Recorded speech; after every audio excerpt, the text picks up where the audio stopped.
All right, I love it when stuff goes wrong because you just get to do it again. I've had a bit of a practice. So let's talk about value propositions. Apologies to those who joined in and then got cut off halfway through. So let's whiz through this really simply.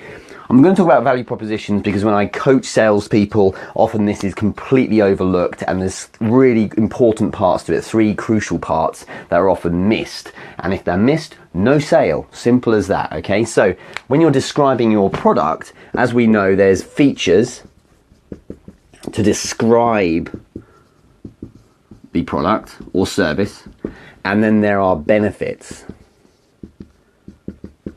which are aligned to solving needs. Okay, if I'm selling chairs, I have a chair that has wheels on it and is, it's leather. Okay, they're features, they describe the product. But the benefits of that is they're aligned to the need because the wheels mean it's mobile and the leather chair simply means that it's something that looks slick, as a way of looking at it. So these things are a way in which we talk about our product to work with need.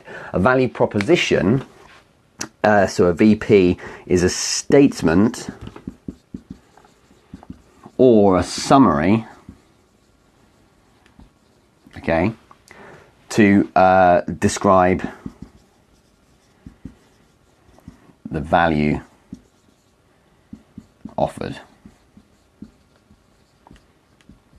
Okay, this statement or summary has to have 3 components. Those 3 components will basically drive home why a purchase is necessary. Okay, if we miss any out, as I mentioned, then you're going to be in a very tricky position when it comes to trying to get a sale. So make sure you build this in. If you're writing an email to try and sell as well, this is still important to factor in. Okay, so we start off with the first point. The first point in a value proposition is that you must always resonate. And that means resonate with need. Okay. Now, need, like value, is related to 2 things: emotional need and practical need. Really, really simple stuff. Your product, your service, your offering, even if you're creating a physical product, includes you as part of the package. They will be buying from you as well. You are representing the product and the company. You're also representing the vibe or the relationship that's going to be had when they work with you. So emotionally, they need to feel that there's a connection, that you are on their wavelength, that you resonate with them. Okay, needs can be emotional as well, as in, I want to trust this guy. Maybe you're selling a service. I want to feel like they're going to listen to me.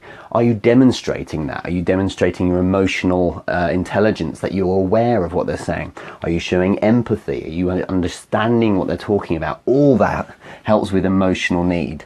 Practical need is on the business side, more on the practical steps to which, or rather to show how your product or service is actually going to help with handling the needs they've got, or more specifically, or ideally, pain solving. Okay, so if I'm solving pain, as in, I can't sell any of my chairs in my company, and you're offering me the ability to sell more chairs through whatever mechanism, then you're solving pain I've got. We want to avoid pain as much as possible. So with that in mind, we have to resonate with the customer on an emotional level, as in person-to-person relationship, and practical, as in the product and service I'm actually offering is something they actually need. I can't sell petrol to someone who, doesn't have a car, for instance, although I could, but the point is that they're typically not going to have much in the way of need there, okay? Second thing you have to always have is the ability to differentiate. This is crucial because so many errors come in when it comes to differentiate. Or it's as simple as saying you need to show how you're different. If you're different and unique, and therefore ideally unique in a good way, right? It shows that you're better. Okay, but better than what? Well, this is the problem. Salespeople think you have to differentiate against a competitor. And they're right. Sure, if my product is $10,000, the prospect I'm speaking to has $10,000, they could spend that $10,000 with a competitor. Absolutely right. But it doesn't stop there, because there are two other things as well that you need to differentiate against. What you've got to understand is that if the customer or prospect has $10,000 to spend, it's not going to be you or a competitor and nothing else. There's also this. Could just do nothing. Do you know what? There's nothing out there that's compelling enough, competitor or you, that makes me think I'm going to spend my $10,000. But I can help you with your need. It doesn't mean that you're going to go and buy it.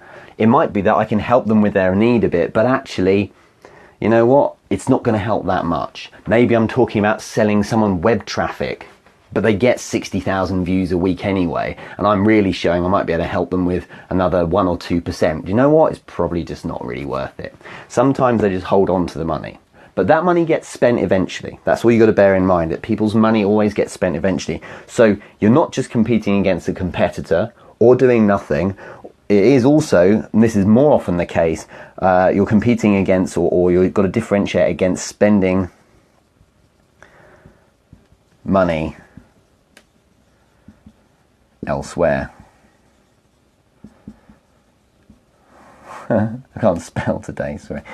That's meant to say elsewhere. My point is, instead of spending with a competitor, you could spend that money on something completely different. You know, if my company has 10,000 quid that I could spend on your product, sure, I might do it. I could spend it on a competitor. I could sit on it. But I also might use that $10,000 to take my team out for a big night out, or to use it on an incentive for my sales team. Or I might be getting a fleet of new cars, or equip the office with new mobiles. I might be buying myself a fancy new desk for my office. I might have already earmarked that money before you even contacted me, that I'm going to spend that on a brand new fancy leather chair for my office. I've got my mind set on it. I'm going to buy the chair, and you know what? I'm going to throw in a big plasma screen for my office as well. I'm going to make it really pimp. Then you come along, you give me something that really resonates with my need. Suddenly, do you know what? That leather chair and that TV screen can wait. It's an opportunity cost here. If I miss out, I'm not going to have this problem solved. You know what? I'll take that money and I'll spend it here. So money gets spent. It sometimes isn't going to be spent on your competitor. It might be spent on something completely different. Or they might sit on it because, you know what? They've just bought a new chair. They've got a new plasma. And they don't have any need to spend their money. They'll just sit on it, and you're not compelling enough, which means here you're not resonating enough with them. The third thing, as part of a value proposition, is so crucial, otherwise you'll never get a sale, as with all of them, and this is this. You need evidence. You need to be able to prove that this is going to work. So what that actually means depends on the kind of product you've got. If it's a car, if I sell cars, get in the car, go for a test drive. Don't just describe it. You know, I get people all the time who are selling websites and they're describing them. Get them online. This is what I did a long time ago myself. Get the person online, get them to go to the website and walk them through it themselves. Then they get to touch it and feel it, you see. It's the same with a clothes shop. This is why clothes shops can win so well. It's like, you know, walk into the shop, let people try things on. And it's the same here. So evidence might be in the form of case studies, might be in the form of testimonials, people telling you it's great. Or they might be in the form of just data and stats. Or there are many other ways of giving evidence as well, like a demo, for instance. Or maybe they've already worked with you. Maybe you give them a trial month for free or something like that. So this stuff is crucial. And what I want to explain now, just to finish, is what happens if you miss these things out. Okay, if you miss these things out, you're in trouble. And you need all three to get yourself not just a deal, but with all three, if they're strong enough, you won't just get a deal, but you'll get higher fees, you'll get loyalty, you get people who want to stay with you, you get people spending, you know, spreading the word, things like that. And you get not just a deal, but you get a deal and someone who really is loving what you're talking about. If you don't resonate with their need, they simply won't buy. If this bit is weak, it doesn't matter if you're unique and different and they just, it sounds like a really good thing they could spend their money on. It doesn't matter if it's clear as day that you could guarantee results from your product, they simply won't buy it. You don't need it. Like I said earlier, if I'm trying to sell petrol to someone who doesn't have a car, gasoline as you'd call it in the States, then what's the point? There's no need. There's no need to buy it at all. If I'm trying to sell, I don't know, my sales course to someone who doesn't want to do any sales and has no interest in sales, well, they're probably not going to buy it. It doesn't resonate with a need. On the emotional flip side, if I'm not resonating strongly, or even if they do need the product, but emotionally I'm coming across like I'm grating them a bit, they think that I'm a bit aggressive. And you guys who sometimes are on sales calls, if you're getting too aggressive with someone and actually not listening and paying attention and shouting at people and getting emotionally frustrating and being a bit immature, what happens is they think, do you know what, emotionally I don't need this in my life. And sometimes if you irritate enough, you're going to supersede even the need for your own product. They might love your product, but you know what you represent is not what I'm after. Okay, so think about it emotionally as well. If you don't differentiate, then what the customer does, even if it's something that's really helpful with need, in terms of it helps solve a problem, even if they believe it will work because there's evidence, if you're not any different, they will pressure you on price. Because this is how you get people beating you down on price. Or they will, what they're trying to do is say, you know what, you're no different to a competitor. You're just no different. How could we make this different? What about if the price was to drop? You know what, if it was a third of the price, now you're talking. Now I've got something different. It helps with my needs. Yeah, it's all right. It's good. It helps with my needs. It's quite strong. The evidence is clear that it would work for me. And now it's something different. Because actually, I could have spent my money elsewhere, but now it's the third of the price, I'll go for it. This is why you get pressured on price. If it looks like it's something that's really unique and different, what it does is it elevates your product. If you're just like everyone else, or a lot of people who are doing MLM, multi-level marketing, this is a problem a lot of them have, I hear, is that you've got products, these health products and things like that, they're just the same as anything else. And what they're trying to do all the time is position yourselves as a prestige or a premium product with something that's different. As some scientists said, it was really useful or whatever it might be. Something like that is to elevate you, and it means that with that extra reason why it's different, people are more likely to go and spend money with you. So bear that in mind. If you can say the thing about our product is we're so different because of this, do you know what? That adds value. As long as your point of differentiation isn't something that's irritating, it should be something positive. If that adds a huge value in terms of, wow, I wouldn't get that anywhere else, now you can charge your price or more, and people will happily pay for it. And that's why people who are, for instance, in the service industry, coaching, consulting, for instance, those who are good, who know what they're doing, who can obviously evidence success, who help people with their need, but who are actually different, because often the point that's different with coaching is you actually get people results rather than just take the money and give them generic answers. You actually help them and generate business. What ends up happening then is they think, why would I not want to spend the money with you? It's worth it, basically. It's worth it. Okay? So, evidence. If you don't have evidence, the person thinks, you know what, this is exactly what I need. It's even different. The problem here is they won't, turn off that sound, get messages all the time, won't believe you. They just won't believe you. It might even be they don't trust you.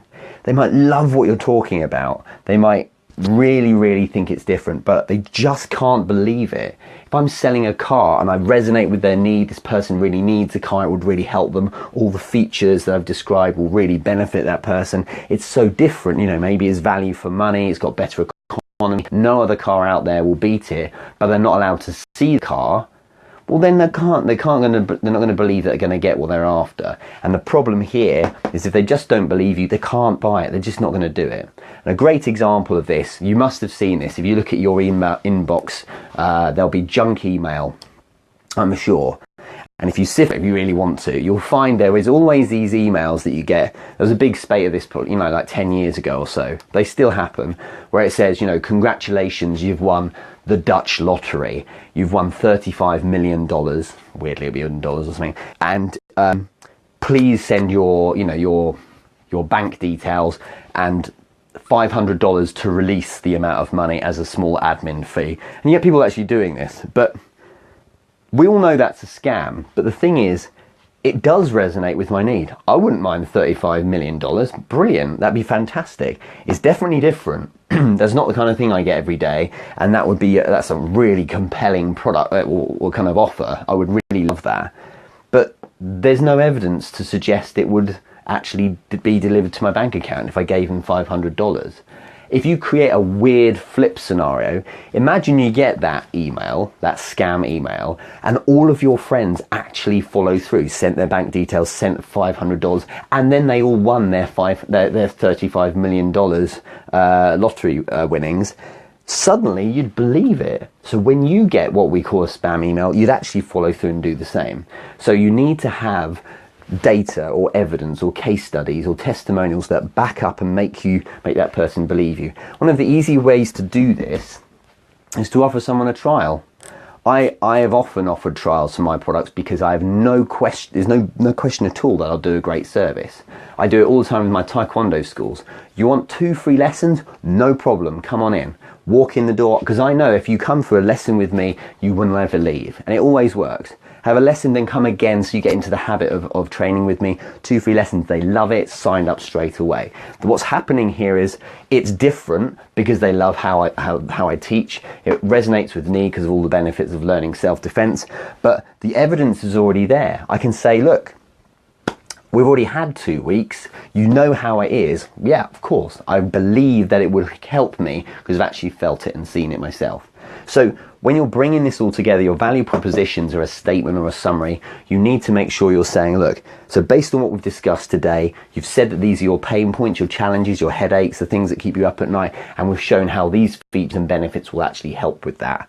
In turn, we've also shown how we're unique because of, we're account managing you, so every 2 weeks we'll get a Skype call out, or we'll be checking in with you each month to see how things go, and no one else offers that kind of service, whatever it might be. And of course, you've worked with us for 3 months on a trial, completely free, and you've loved every minute. You're telling us about how all these great results. Can you see, with all these 3 things in place, you'll be in a very strong position for someone to go, why would I not do this? Absolutely. But you miss any of those, they simply won't buy, they'll pressure on price, go elsewhere, or they just won't believe you. No deal, okay? Get this right and you get customer loyalty. You can charge bigger fees. You can get people to stay with you. You get word of mouth, you get testimonials. So there's value propositions. Those of you selling, look at your scripts. Those of you who are selling on the phone.